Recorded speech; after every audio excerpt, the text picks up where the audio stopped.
pessoal, tudo bem? Bem-vindos ao programa Conexão Alternativa, que depois de algum tempo ficou fora do ar, mas agora estamos voltando com força total para discutir os assuntos da atualidade, assuntos de cultura, de beleza, de saúde, de comportamento, sempre com o nosso trio maravilha, Mônica Montanari, a Virgínia Toni Felipetti e uma convidada que hoje é a Caroline Scusiato, que está aqui conosco, é doutoranda em educação, fonoaudióloga, porque o nosso assunto de hoje vai ser educação. Então sejam todos bem-vindos a essa reestreia, nós estamos muito felizes, preparadas para falar com você e esperando, claro, a sua participação.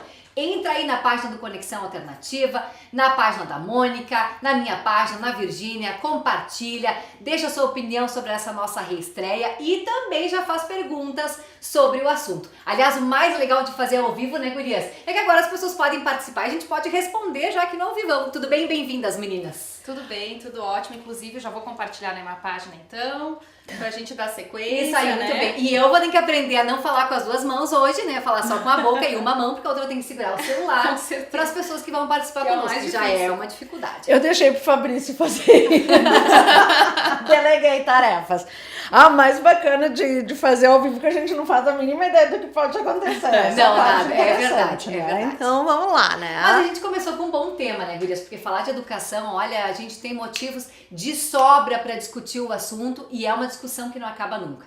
Afinal, quando se fala de educação, o cenário parece sempre o mesmo, né? Os motivos para justificar a ineficiência do ensino brasileiro são sempre os mesmos, em qualquer cenário de discussão. São professores insatisfeitos, é uma estrutura inadequada das salas de aula, das escolas, são os alunos com diversas deficiências. Aí a gente para pensar, será que só o conteúdo programático é realmente só o conteúdo programático é realmente importante e o único para formar um bom cidadão? Ou será que estabelecer conexões, aprender a compartilhar, aprender a cooperar com o próximo, a reconhecer-se em sala de aula, a admitir suas próprias possibilidades? Será que isso não é tão importante quanto conteúdos como matemática, física, português? Como a gente pode transformar esses estudantes em agentes transformadores da sociedade? Esse é o nosso assunto de hoje e a gente convidou, vou repetir aqui, a Caroline Scusiato, que é fonoaudióloga, doutoranda em educação, vai falar também sobre o assunto, porque afinal, né, gente, a gente vive uma crise generalizada de valores. Se fala tanto em crise econômica, política, institucional, mas também de valores, né? Falta ética, falta disciplina, falta moral, falta uma série de coisas, porque a gente vê cada acontecimento envolvendo hoje o ser humano que eu, sinceramente, fico preocupada. Tá aí uma sociedade doente, psicopata, em que não há um rumo e as pessoas não sabem para onde ir, o que vão fazer, o que vão deixar de fazer. Então a gente para pensar até onde nós podemos mudar essa realidade e qual é a nossa responsabilidade neste cenário atual. Eu acho que essa questão da crise, a crise do valor, essa crise econômica, a crise de não sei o quê, ela deriva da nossa crise de valores. E é uma reestruturação. E quando a gente pensa em educação, eu acho que o que a gente tem que pensar é na educação deste indivíduo para uma mudança de valor. Que senão ele fica isolado. Que a questão programática, essa questão da matemática na física, ela é importante para a formação acadêmica. Mas para a vida da pessoa, essa questão do valor é muito maior. E Caroline, quando eu li a matéria que teve, tem essa questão da visão da educação de uma forma mais holística, mais abrangente, né? Uma educação que social, é o objeto do teu estudo, né? É uma educação que visa realmente a formação do ser humano em conexão com todo esse mundo e essa realidade. E é muito legal a gente parar para pensar sobre isso, né? Porque a pergunta é o que fazer. Porque se fala muito, se vivencia pouco, né?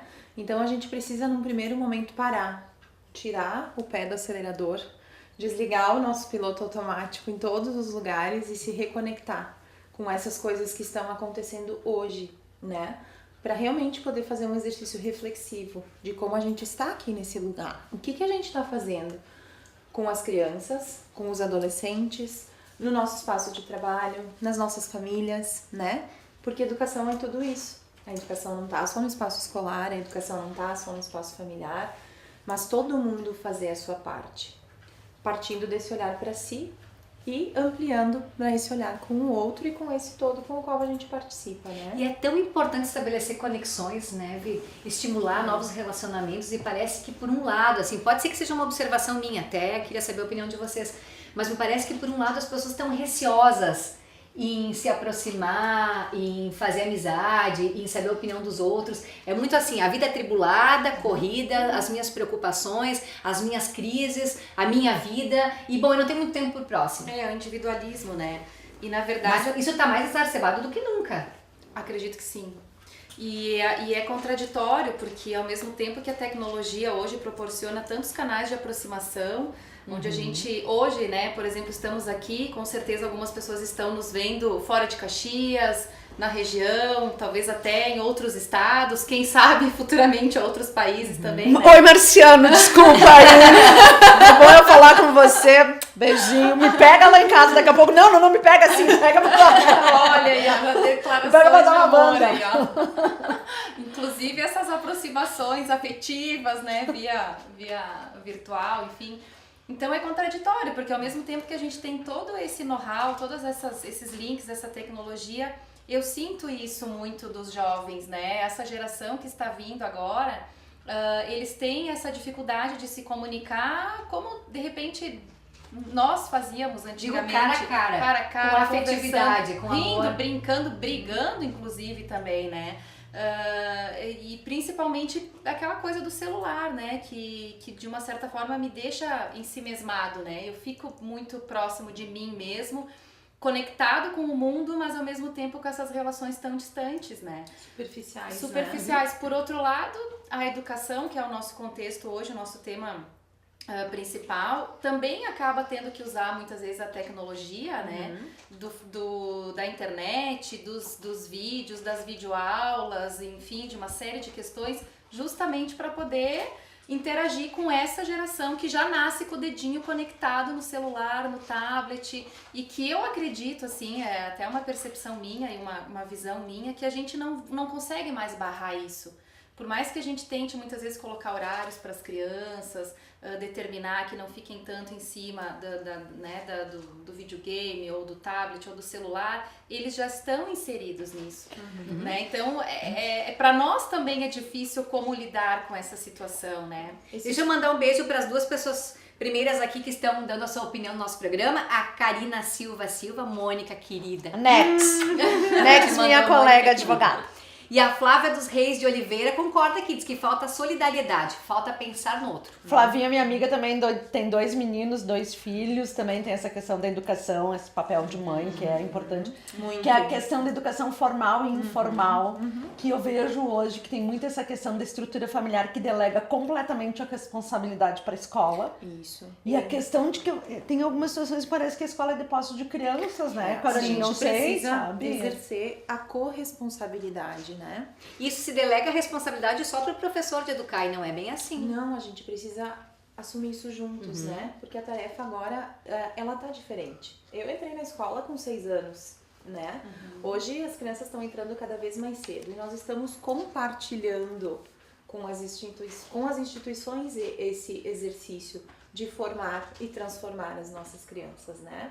Então, eu sempre digo que a gente escuta, né, nas redes, educar é para a família, ensinar é para a escola.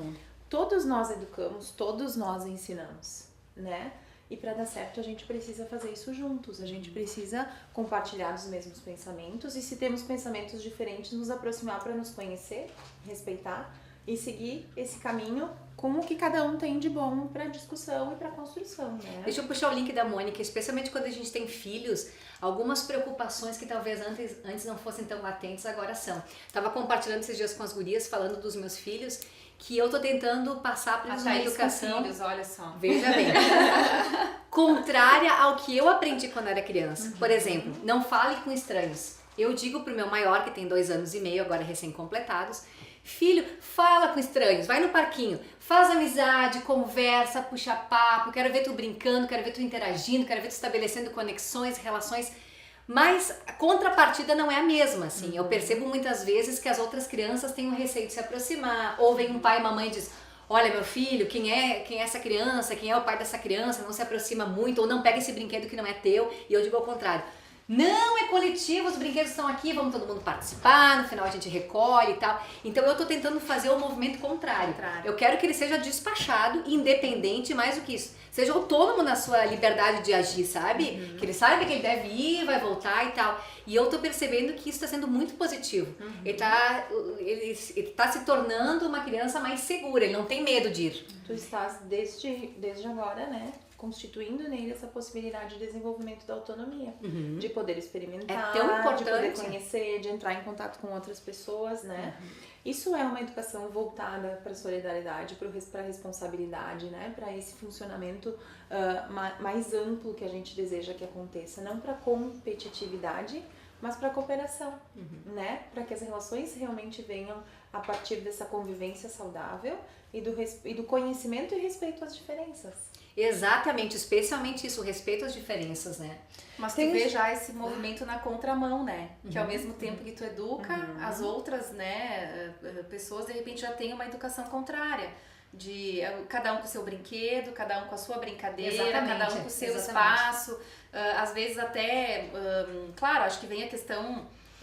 vamos usar o termo educação no sentido assim, pergunta pro menininho se ele pode usar, tudo bem, né? Acho que até porque tem crianças que não gostam de compartilhar, mas o compartilhar eu acho que é muito importante também, né? O termo compartilhar e exercer isso realmente no dia a dia, no convívio, na própria escola, compartilhando muitas vezes o material com o colega ou aquilo que já aprendeu, que trouxe do final de semana.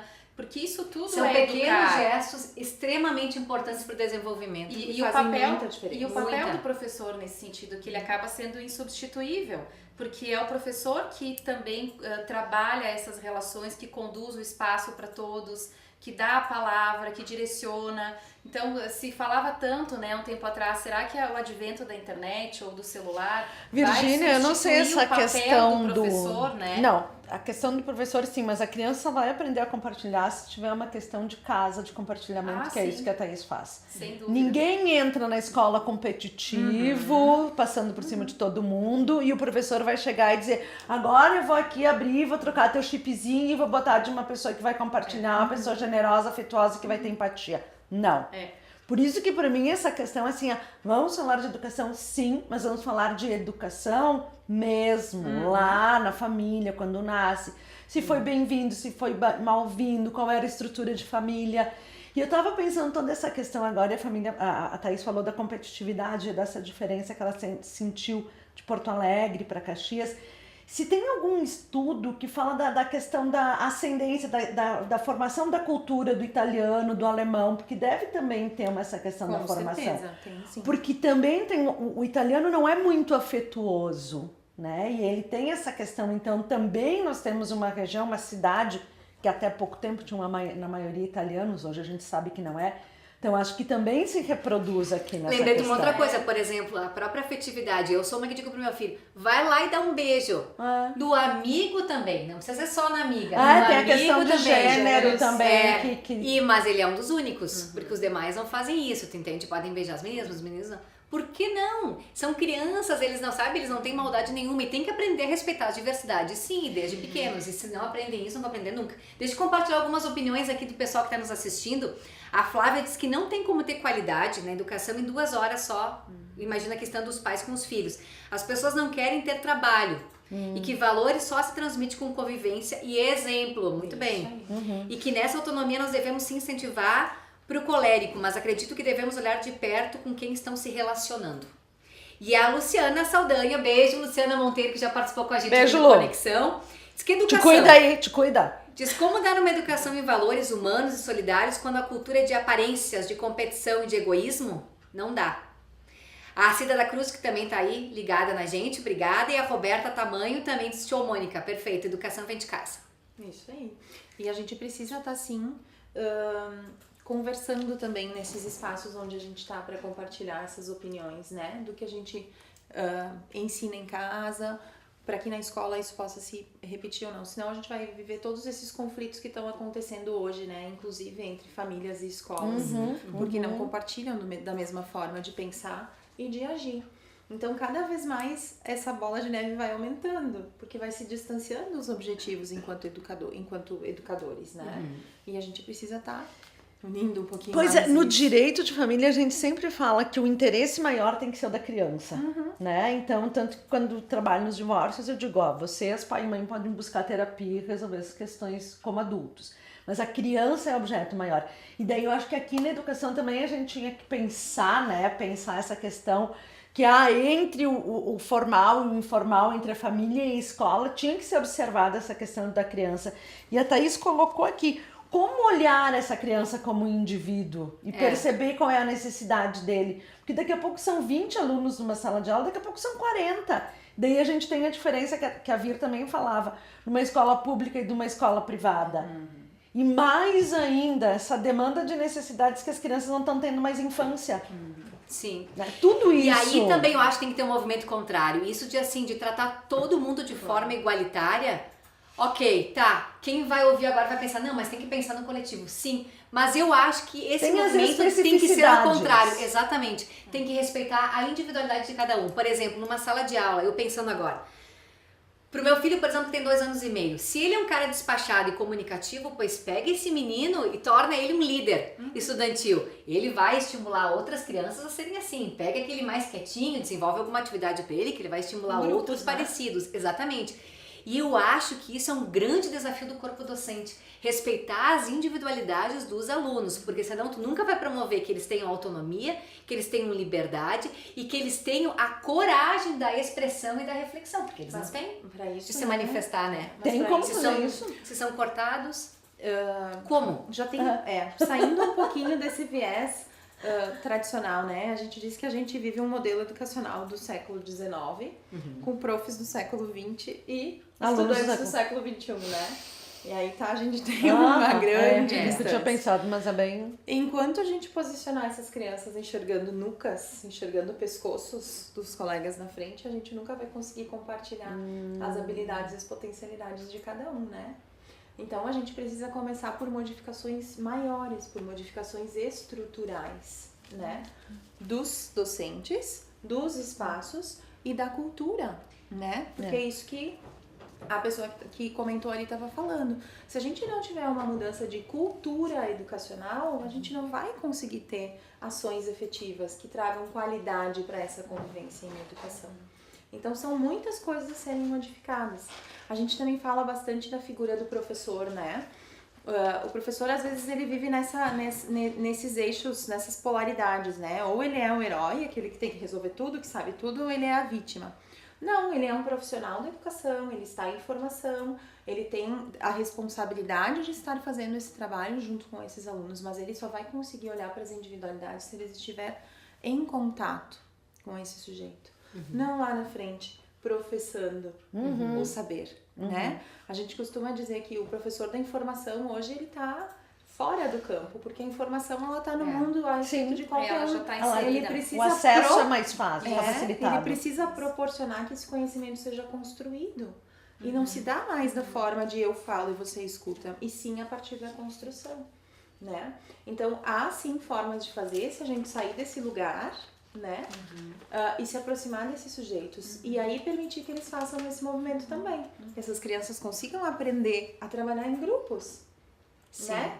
Quantos trabalhos realmente em grupo se faz? Quanta construção O dentro grupo da no escola? verdadeiro sentido da palavra grupo e Isso. não crianças agrupadas, né? É Não, totalmente e também diferente. não vamos apresentar um trabalho, cada um apresenta a sua parte. Isso. E sim, depois não é outra isso, também, se né? for pensar no corpo docente uma vez, os professores vão fazer um magistério e ponto final. Hoje tudo bem, alguns professores, além do magistério, os mais antigos, acabam depois fazendo uma faculdade de pedagogia. Mas mesmo assim, eles têm treinamento em sala de aula? Quer dizer, é muito bonito, eles têm toda a parte teórica, mas e a prática? Eles têm treinamento em sala de aula, eles têm horas com os alunos, eles sabem como desenvolver atividades, Os fora de estágios, programático, né? Eles têm como atrair os estágios, alunos. Mas tu sabe, Thaís, que eu acho que por outro lado, assim, já colocando mais lenha na fogueira, eu acho que o professor ele acabou assumindo muitas responsabilidades que não é dele, que não são dele. Principalmente assim, vamos pegar as escolas já, os pequenininhos, né? Educação infantil, quando eles têm lá 3, 4 aninhos, 5 aninhos, 6 aninhos, muitas vezes o professor tem que parar toda a aula ou o conteúdo para ensinar a escovar o dente da criança, para ensinar tudo bem eu ensinar a E pra dar um importância abraço da às vezes, escovação. viu? Só pra isso. Tudo bem ensinar a importância da escovação, tudo bem ensinar os hábitos de higiene, tudo bem ensinar que eu tenho que respeitar o meu coleguinha, o meu amiguinho. Mas ele acaba tendo que assumir isso de uma certa forma como representantes de pai e mãe.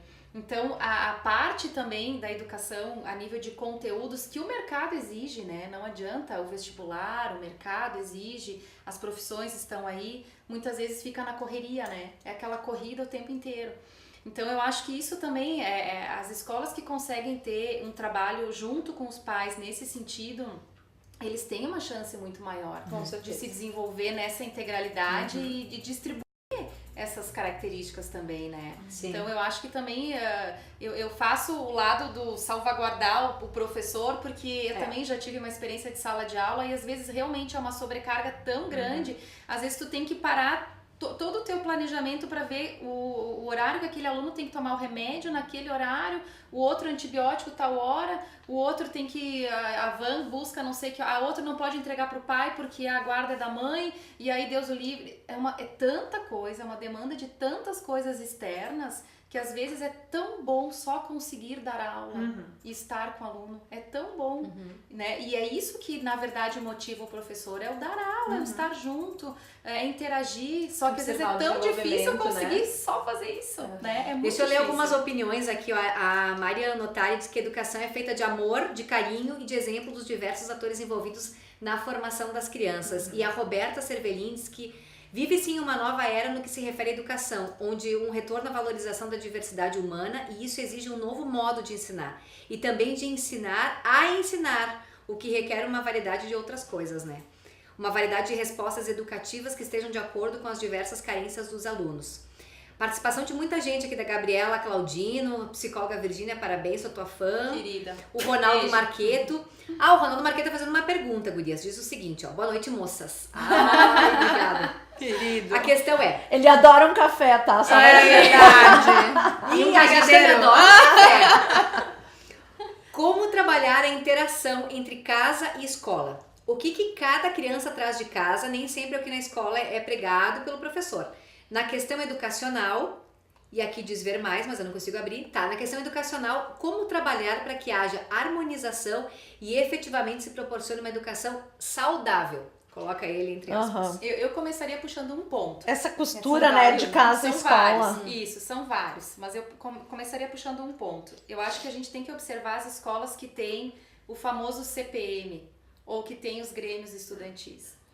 Então eu acho que Eu adorava isso no colégio na minha isso, época. eu acho que funcionava quando muito a bem. escola se propõe a chamar os pais, não só para buscar boletim, nota, saber se o aluno foi bem ou foi mal, mas buscar informações, buscar a participação dos pais, eu acho que já é um grande passo, porque tem escolas que não permitem a entrada dos pais.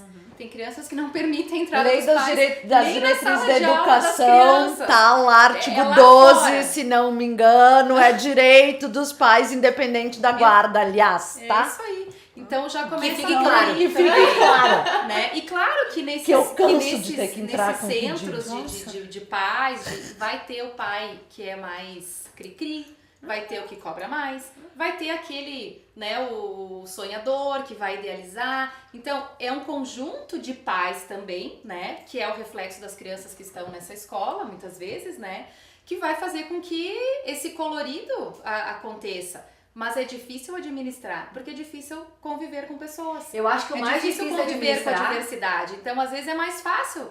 Deixa ele de fora, só chama em tal horário, né? Conduz assim, aí manda um bilhetinho e tal. É que as Aí se diferenças, perde a interação as também. diferenças de opinião, as diferenças de desenvolvimento, as características de cada indivíduo, elas mexem com as nossas dificuldades, né? A gente precisa se modificar para conseguir conviver bem com essas diversas opiniões e situações que acontecem ao nosso redor, né? Então é um movimento de aceitação, né? E realmente de conseguir se conectar com essa essência do outro sem julgar, mas tentando compreender, né? E as escolas, a maioria tem CPMs, né? APMs, enfim, agora que se Isso, chamam vários né? nomes. mas não são todas que têm essa possibilidade de integração com a equipe escolar, com a direção, às vezes fazem um trabalho um pouco mais afastado, né? Eu sempre gosto de comentar que a escolha do local onde a gente vai colocar o nosso filho, a gente precisa estar muito à vontade nesse espaço, a gente precisa ter uma relação de confiança, um vínculo, acreditar na proposta, a gente precisa conhecer a proposta de trabalho da escola, né? Porque a gente precisa acompanhar, a gente precisa saber quais são os canais de comunicação, a gente precisa saber quem é esse educador, como é que ele está trabalhando, né? E alimentando essas possibilidades no decorrer do ano. Não é largar o filho na frente da escola e buscar no final do dia. Não, pior é o pai que faz isso, que é o pai cri-cri. O pai e a mãe que fazem isso e no final são daquele perfil de pais que é meu filho pode tudo. Esse é o pior, gente, é o mais irritante. E acontece muito frequentemente, assim, meu filho faz, mas meu filho pode. Mas meu filho faz o que ele quer, porque meu filho foi educado assim, porque meu filho está acostumado. Não, só um pouquinho. Teu filho tem que se acostumar a cooperar, a enxergar o outro, a compartilhar, sabe? Quando, por exemplo, chega numa fase assim, eu observo muito agora, porque eu tô nessa fase de filhos, enfim, quando eu vou na pracinha, no parquinho, eu fico ouvindo os diálogos para ver o que eu posso corrigir nos meus filhos enquanto eles ainda são pequenos. E eu ouço muitos diálogos assim, do tipo, sei lá, uma criança pega uma bola e chega o pai e diz, não, tu não precisa, a bola é dele, não precisa emprestar ou não precisa compartilhar. E eu fico pensando, como assim? Já tá aprendendo desde pequeno de que o que é meu é meu. Meu filho, quando diz é meu, eu digo assim, é meu nada, é nosso. Eu vou brincar com os teus brinquedos e tu vai brincar com as minhas coisas e o espaço é nosso, não tem é meu, só meu. E tem muitos pais cri-cris que são assim e esse perfil é difícil de ser trabalhado, gente. E eu fico pensando que adulto que vai tornar-se no futuro. A gente aprende na interação, a criança só aprende em contato com o outro e pelo contato com o outro. E muitas vezes se frustrando, muitas vezes chorando, muitas vezes perdendo. Sim, porque não é. Eu tava pensando nessa questão aqui, que cada vez mais hoje existem, vocês não sei a Caroline, a questão dos filhos únicos, até pelo custo de um filho, então a maioria das pessoas estão pensando. Então, obviamente que essa criança não vai ter o compartilhamento com outras crianças. Então a escola vai ser o primeiro lugar de espaço de compartilhamento, tá? E daí tem toda a sociedade que vai exigir dela o compartilhamento. E se ela não tiver essa interação família, se a família não fizer parte dessa interação, óbvio que vai ter sempre um choque, né? Porque daí vai ser sempre o reizinho com o seu módulo perverso, seu módulo e modo perverso de ditar as regras, né? E eu fico pensando também que esses dias eu estava ouvindo, tem escolas em São Paulo que já estão, inclusive, passando lanche para criança de noite para comer. É bem isso, os pais pegam de manhã, largam de manhã na escola, pegam durante o dia. Já vem a lancheirinha, não é a lancheira para levar para a escola, é a lancheira para levar para casa. O pai e a mãe nem sabem o que a criança está comendo, tem um distanciamento enorme. E esses dias eu estava vendo uma cartinha que o menino entregou para a psicóloga dele. O que tu queria ser, né? Eu queria ser um celular, porque os meus pais prestam muito mais atenção no celular do que em mim. Então, tipo... Que triste. Sabe, eu sei que existe, e eu vou falar uma coisa que as gurias sabem, sabe? Essa ideação de ser pai, de ser mãe, da maternagem, da maternidade. Mas vamos lá, será que não estão só cumprindo o papelzinho? Que não podem ser pais, não tem pra ser pais. Pra depois não conseguir olhar pro teu rebento? É muito diferente ter um filho e ser pai e mãe. Muito bem colocado. Muito diferente, né?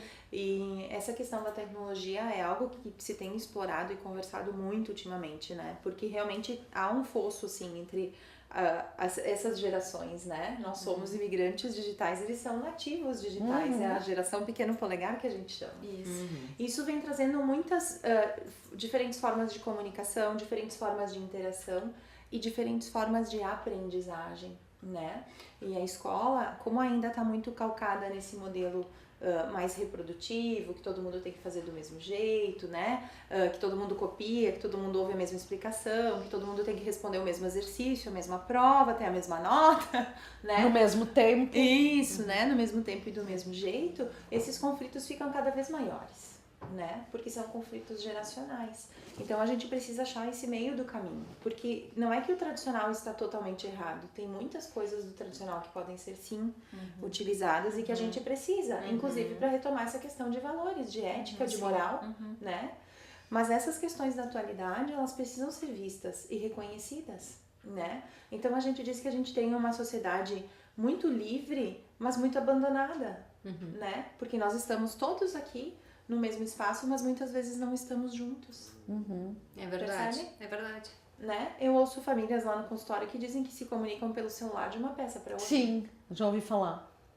Já tem pessoas que relatam. Eu chamo minha filha pra almoçar, mandando uma WhatsApp. mensagem no WhatsApp. Aham, é. É um absurdo. Uma outra questão também, Absurdo. um exemplo que eu sempre comento, né? Que eu comentei, eu estava conversando com um pacientinho e fazendo a avaliação. E eu perguntei, queria que ele dissesse xixi, porque eu queria ver como é que tava o som do X, né? O que você faz quando você vai no banheiro? Joga o joguinho no meu iPhone. No iPhone ainda. Só um pouquinho. Por que tu faz um vaso sanitário pra ser mais específica? Joga o joguinho. Que barbaridade. Deixa eu compartilhar mais algumas opiniões aqui. Os homens, ó. O Fábio Borges diz que é muito bom ver esse grupo reunido. Obrigada, Fábio, Fabito, pelo carinho. beijo. Teu amigo? Maridão, tá assistindo. Muito obrigada. Vamos ver quem mais aqui. A Vanessa Sarmento também diz, ó, ótima reflexão, Virgínia. De antes, os professores passaram a assumir funções diversas e isso sobrecarrega muitas vezes o momento de sala de aula. Também sou tua fã. Tô adorando ouvir vocês. Querida, beijo. A Roberta Cervelin diz que a Caroline colocou muito bem quando diz que a relação deve ser de confiança. Eu gostei dessa questão, né, do tu não tá olhando a nuca do outro, e eu fiquei pensando o quanto que isso Também incomoda, fiquei refletindo né? sobre isso. E também fiquei nessa questão quando a gente vê os filmes, o cara que joga papelzinho, o outro que dorme, não sei o quê. E de que forma que isso pode ser trabalhado. Pensei na questão da cultura dos índios, que trabalham sempre com redondo, com os espaços, né, que são mais participativos, de mais igualdade. As novas escolas que estão surgindo com essas novas modalidades de ensino, com essas novas metodologias, começam pela transformação do espaço, Do espaço. né? Onde já se tem essas modalidades. Eu não entendo, eles saem da educação infantil, onde eles trabalham nas mesinhas Sim, circulares. E de repente eles entram tudo em fileiras. Isso mesmo, e eu tive uma criança uma vez que foi fazer um passeio e a prof pediu pra desenhar o que ele tinha visto na rua, né? Eles foram todos em filas. E ele fazia? desenhou a fila. A fila. Porque ele Olha via a ali. fila. Querido, olha só. Vê só, gente. Triste.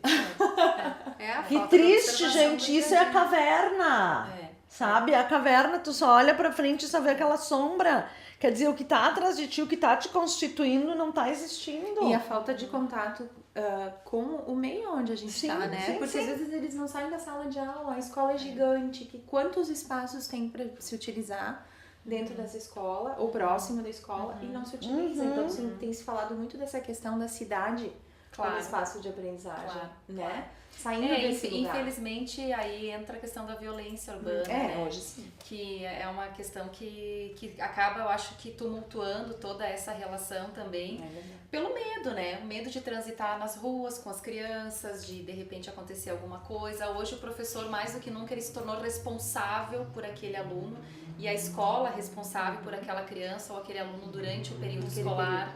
Então nada pode acontecer, às vezes é até complicado quando uma criança se machuca, quem que se responsabiliza? Às vezes a criança se machucou porque ela estava brincando. Não Isso é acontece. culpa de Aí alguém, criança né? se machuca, né, Exato. gente? Quem Isso não, acontece. nunca. Tem toda essa Porque tá questão brincando, hoje né? também, assim, bem generalizada, né? Da responsabilidade de não deixar a criança ir pra rua. E realmente, nós enquanto pais, né? Às vezes a gente procura um parque que é bem habitado, que é bem, que é luminoso, porque a gente também se assusta um pouco nesse sentido, né? Então eu acho que a violência urbana, ela acaba também nos trazendo para um quadrado, né? A gente até fez um programa uma vez falando sobre os condomínios fechados, né? Aquelas crianças que convivem em condomínio, elas estão soltas, mas elas estão entre quatro paredes de uma certa forma, né? Mas e daí que crescimento isso vai te dar? Tu só convive com iguais, entendeu? Exato. Tu nunca vai ter esse contato. Isso não é educação. Porque se a gente pensar de novo nessa questão que educação é cultura, que faz parte do todo e que trabalha com valores e que para te constituir valores tem que ter a diversidade, o diferente, como todo ser humano, né? O princípio de Lacan, eu só existo por causa do outro, senão... E daí o que a gente tá fazendo? Eu sei que não existe uma receita, sabe, Caroline? Eu gostaria tu, assim, tipo, doutor, me dar receita. Não sou ainda doutora. Eu quase doutora, sabe? Quase Mas assim, não. não é uma receita, mas é que a gente é olha difícil. e tem essa questão. Eu venho de uma família que tem muitos professores. E eu vi muita gente desistindo exatamente até pelo medo de ser professor em algum momento. Tem. Sabe? Sabe por que não tem receita, Mônica? Porque cada escola tem a sua realidade, né? Histórica, social.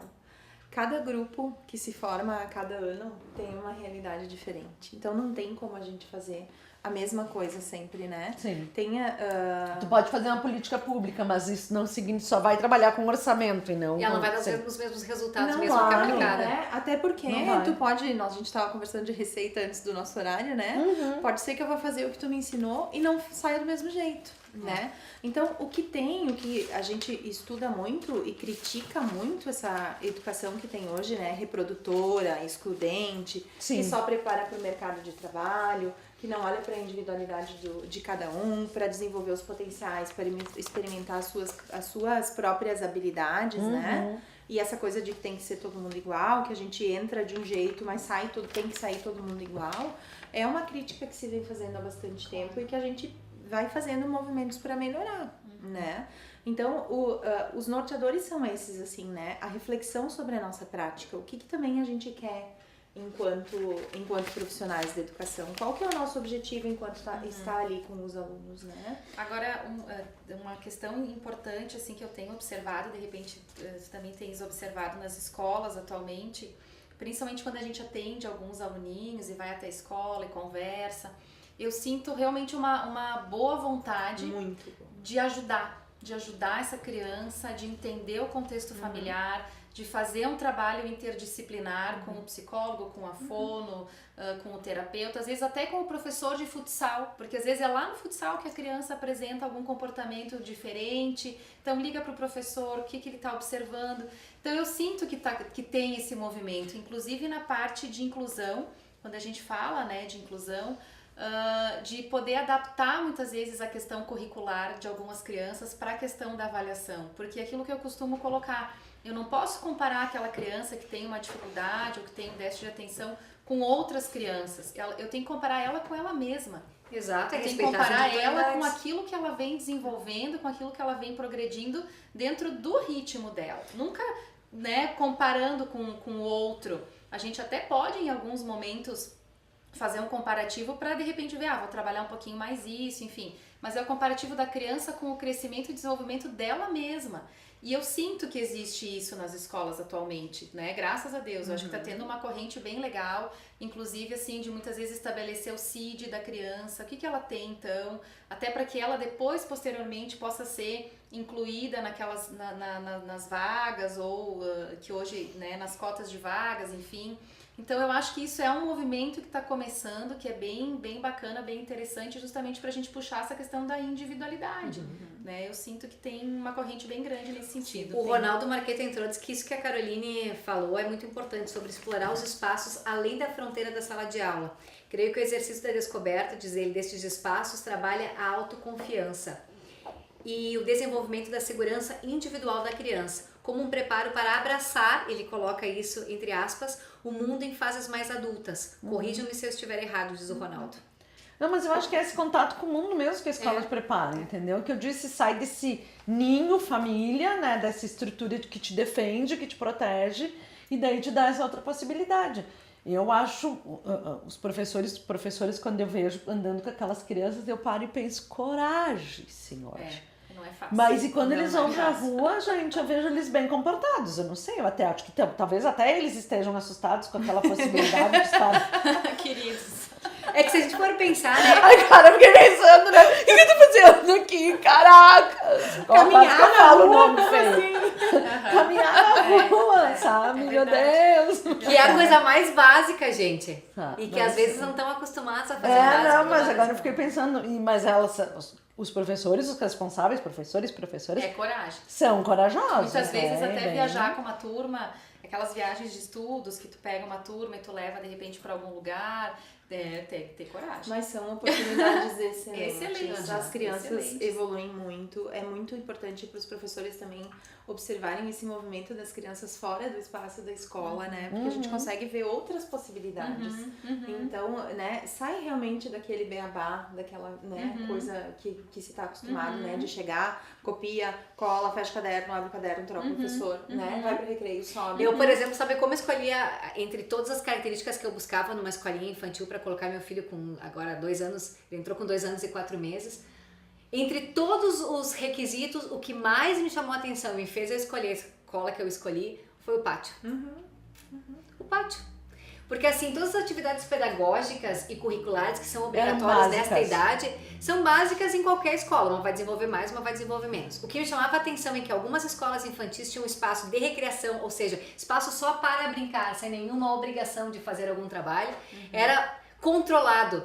Isso me chocava. Como assim uma criança vai ficar 5 horas numa escola infantil e ela tem 45 minutos para brincar livre? O resto são atividades obrigatórias. Não.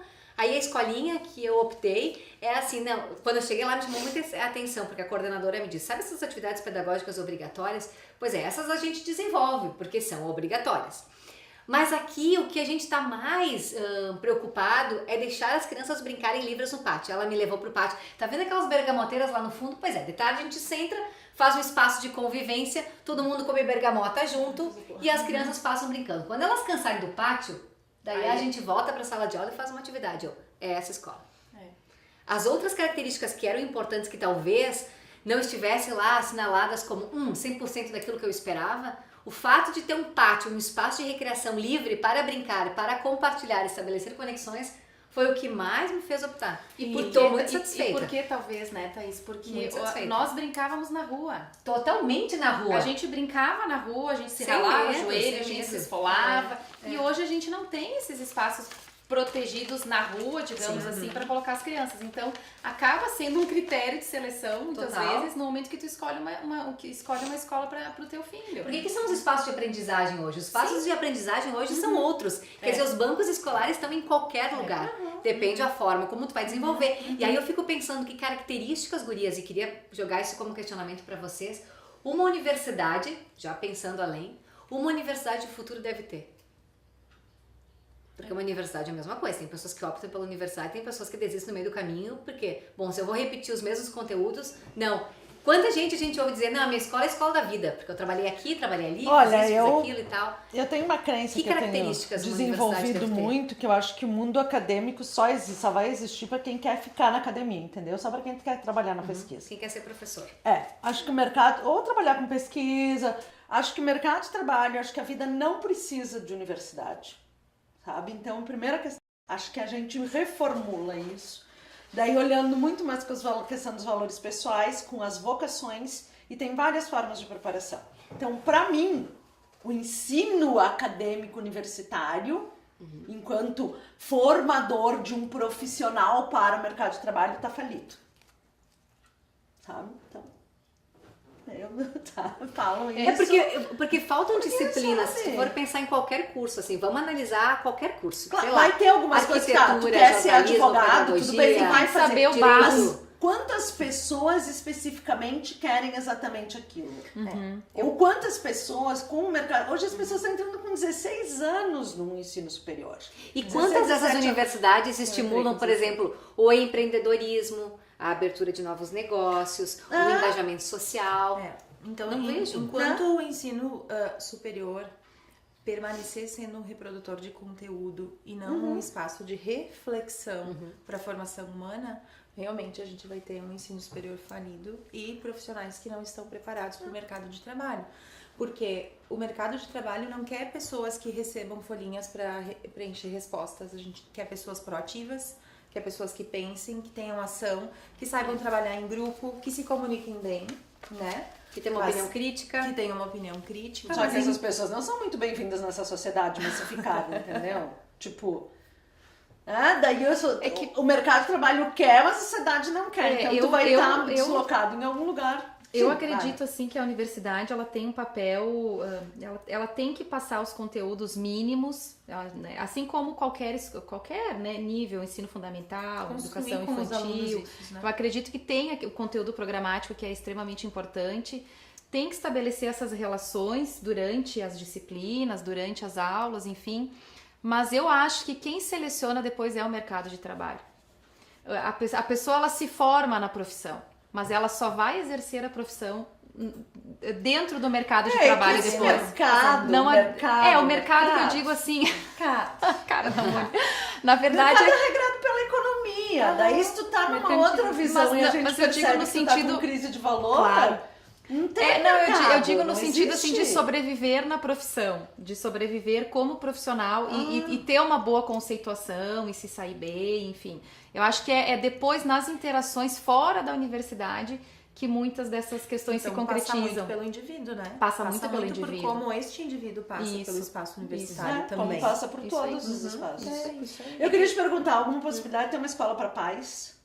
Nessa questão da interação, tem os ACM, CPM, não sei mais os nomes assim, mas até que ponto que mesmo os pais poderiam ser chamados para estar dentro Pois dos vou te espaços? dizer que eu li, se não me engano, na Zero Hora, um tempo atrás, que em Porto Alegre está surgindo uma escola, enfim, que tem por objetivo isso, ser uma escola de pais. Então são palestras mensais, se não me engano. Existe um Mas projeto existe que já, Existe chama um Escola de projeto Pais. exato, Ah, que é isso uma eu palestra mensal sobre diferentes assuntos dirigido para pais. Sim, Ah. existe há muito tempo em Caxias, isso já existe. Não sei, Existe eu em não Caxias? Pois me Escola de interessa, pais. gostaria de saber. Sim. Ah, é? Mas a gente Vou ainda buscar, tem vou aquela buscar. cultura, né, de que às vezes tu promove uma palestra, tu cria um tema, aparece 4, 5, 6, é bem comum. sempre os mesmos, né? Então aí muitas vezes o que que as escolas fazem, né? Linkam muitas vezes essa questão da palestra ou, né, de trazer um profissional para trabalhar algum conteúdo, algum conceito, com uma entrega de notas ou com uma apresentação do coral ou com um coffee break, Gogoboy. né? Que aí tem comida, né? O italiano gosta de comida. Gogoboy. Então, aí o pessoal acaba aderindo. Se Então, divertir mais, gente. realmente, assim, eu sair de casa só para ouvir uma palestra ainda tá Aí difícil, volta né? aquele começo A lá, gente onde ainda a gente não- precisa parar É. pra ouvir, pra refletir e aí transformar as nossas ações, né? Porque aí a gente tem uma escola que tá aberta pra receber É. esses pais. Mas esses pais, eles estão dispostos a realmente estar em contato com essa escola, realmente estar participando dessa instituição e da educação em colaboração com esse espaço. Falou uma coisa muito importante, a ouvidoria. Eu fico pensando na minha época de universidade, eu me lembro, sinceramente, de 2 disciplinas em que os alunos eram chamados a reflexionar sobre um determinado assunto, porque a gente ouve o professor, um que outro, assim, mais ousado, que tenha coragem de expressar a sua opinião, de puxar um assunto, uma discussão, mas isso é raro. Agora, quantas vezes em sala de aula o professor diz assim, eu quero ouvir vocês. Qual é a tua opinião? Qual é a tua opinião sobre o assunto? A tua é diferente da tua? Por quê? Em que espaço é esse de reflexão, de questionamento? Ele existe? Acho que ele é raro ainda. E olha Não que sei. a tua formação é na área de comunicação. Na área de que comunicação. isso deveria ser Tanto que um praxe. professor que todo mundo odiava, porque ele era cri-cri, ele puxava a reflexão, foi um professor que eu nunca vou esquecer na minha vida.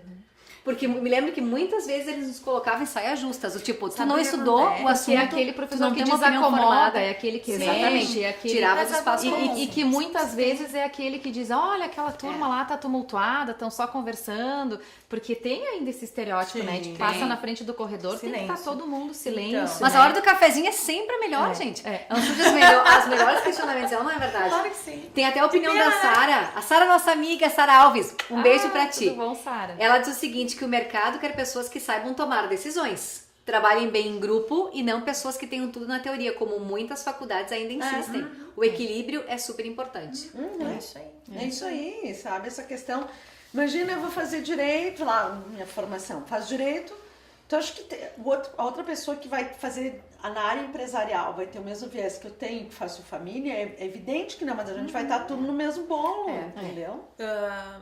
Falando um pouquinho do exercício, né, da docência que eu tenho no ensino superior, a gente tem tentado fazer essa transformação, né, de que os alunos participem, de que tragam as suas opiniões, participem das reflexões, enfim. E às vezes tu lança e fica aquele silêncio. Sim. Sabe o que eles dizem? Cri, Eles dizem, prof, na escola nós não podíamos falar. Então, a gente não teve a cultura de poder falar no espaço educativo. Sempre que tu fala, porque tu tá fofocando, tá atrapalhando. Então, eu sempre fui problema na sala de aula, né? Eu Porque também. sempre- Eu também. Eu acho que todas nós aqui deve ter Inclusive, problema. eu continuo nós não, sendo. imagina. né? Então, isso é algo que tem que vir, né, de cedo. É algo que a gente vai aprendendo desde cedo, né? A poder dar a sua opinião, a poder refletir. ouvir o outro, né? E isso é um espaço que se abre dentro dos espaços educativos e dentro da família também. Quanto a gente senta para conversar e para ouvir como que foi realmente o dia do teu filho, né? Quanto a gente incentiva... O que ele pensou? Quanto a gente incentiva, de repente, o filho da gente conversar com os avós, né? Que é uma troca tão rica, tão importante, né? Ouvir os mais velhos, a experiência de vida deles, como é que foi a construção da vida, enfim.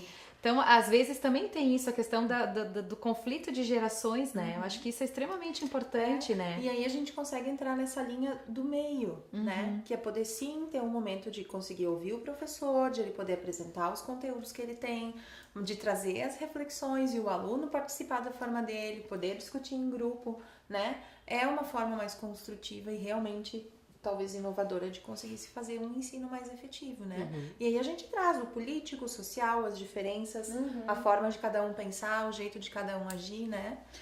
E ter a noção, né, que eu acho que tu traz muito bem, que a educação não é reproduzir, é ensinar a pensar, né? E não ficar reproduzindo sempre a mesma coisa, sempre aquela máquina, sabe? Essa coisa, o funcionário bom é aquele que ficou a vida inteira pegando essa pecinha e botando aqui, pegando aqui e botando ali, sabe? E isso não é um sistema educacional, isso tá falido. E onde que a gente isso começa também a ensinar, é um fruto né? da ditadura, porque eu não queria que eles pensassem, né? Mas Então, a escola nasceu pra isso. É. A escola nasceu pra isso. A educação, como é que era? Moral e cívica. Moral e cívica. A escola nasceu para criar sujeitos que realmente reproduzissem e fossem para o mercado de trabalho obedecendo. Né? Meu Deus. E às vezes a gente tem muitos movimentos diferentes, né? Hoje pelo Hoje, Brasil, sim. no Rio Grande do Sul, na nossa região já tem escolas que estão trabalhando de uma forma diferenciada, né? E outras que ainda têm esse perfil um pouco mais tradicional. Mas enfim, todas buscando, né? Fazendo esse movimento de tentar fazer a diferença, né? E essa discussão da inclusão é algo que a gente fala muito, né? Porque tá, assim, em ebulição Borbulhando dentro das escolas, né? Também vem sendo uma construção diária. Porque a gente vai aprender fazendo. Mesmo que a gente saiba qual que é a característica das crianças com síndrome de Down, com deficiência auditiva, com surdez ou com deficiência visual, cada um vai ser um sempre. Então, de novo, não vai ter receita. Né? Cada um vai ter a sua história de vida, cada um vai ter a sua família, cada um vai ter a sua vivência social. Então, novamente, a gente tem que se dispor a estar de novo em contato com esse sujeito, conhecer, reconhecer e poder estar mudando a nossa prática, o nosso dia a dia para conseguir acolher isso. E isso não se dá sozinho nunca, né? Tem uma frase de um estudioso da inclusão que eu gosto muito e que ele diz que inclusão não rima com solidão. Educação também não rima com solidão. Então não é só o professor, não é só o pai, não é só o gestor, é toda a comunidade envolvida nesse processo. Então se a gente faz uma pedagogia mais social, realmente participativa, aberta, a gente tem a chance de conseguir construir coisas diferentes. Mas enquanto a gente ficar cada um no seu quadrado, com o pé no acelerador, e o motor e o botãozinho do piloto automático ligado, sem pensar, sem refletir, sem ter consciência de quem está do nosso lado e de que responsabilidade a gente tem nesse espaço, a gente vai continuar vivendo essa crise de valores, todo esse problema que a gente está tendo em relação à educação. É muito maior, né? A discussão é grande, ela é política, ela é histórica, ela é legislativa, é uma mudança de cultura, né? E isso vai passando pelo individual, pelos nossos pares, pelos grandes grupos, né? Pelos políticos, enfim, né? Por uma dimensão grande. Por isso que a mudança demora, a transformação demora, porque ela tem uma dimensão muito complexa e muito grande, né? Vou mandar um abraço aqui pro pessoal que está nos assistindo, para Paula Bisol, nossa amiga, obrigada, dando parabéns aqui, que bom que a gente voltou. A Tina Luiz Andriguete também diz que o encontro tá bastante bacana, um assunto muito oportuno, parabéns, obrigada. E a Fátima de Lopes também tá parabenizando, dizendo que está ouvindo e está atenta com ótimas colocações. Muito obrigada pela Quanto tempo audiência. que a gente já falou falando nisso, gente? Tá. Eu não sei, perdi já o tempo, não sei. Ó, o Fabrício, avisa aí. 50 Fechando esse vídeo já.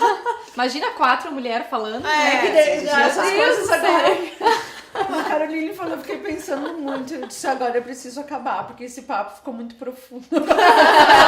E aí a gente Aí chega... eu senti o peso. A gente de todas chega em as casa coisas. e o processo educativo continua com as crianças, né? Total. Eu Claro. tenho que ajudar meu filho a estudar pra prova de amanhã, olha aí, ó.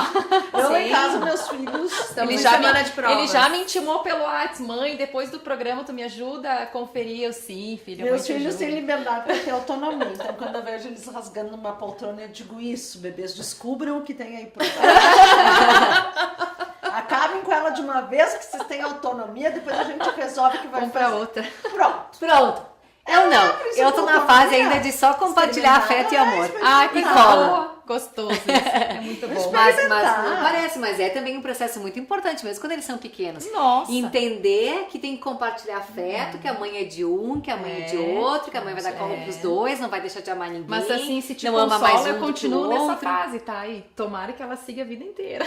Ainda bem que no Porque final é só a gente sempre. que chora, né? Eles Claro. entendem. Não, No eles final choram das um contas, pouquinho eles também, entendem. mas tudo bem. Gente, muito obrigada pela audiência de vocês, essa nossa reestreia do programa Conexão Alternativa. Obrigada, gurias, mais uma vez. Ai, Obrigada, acabou Caroline. mesmo?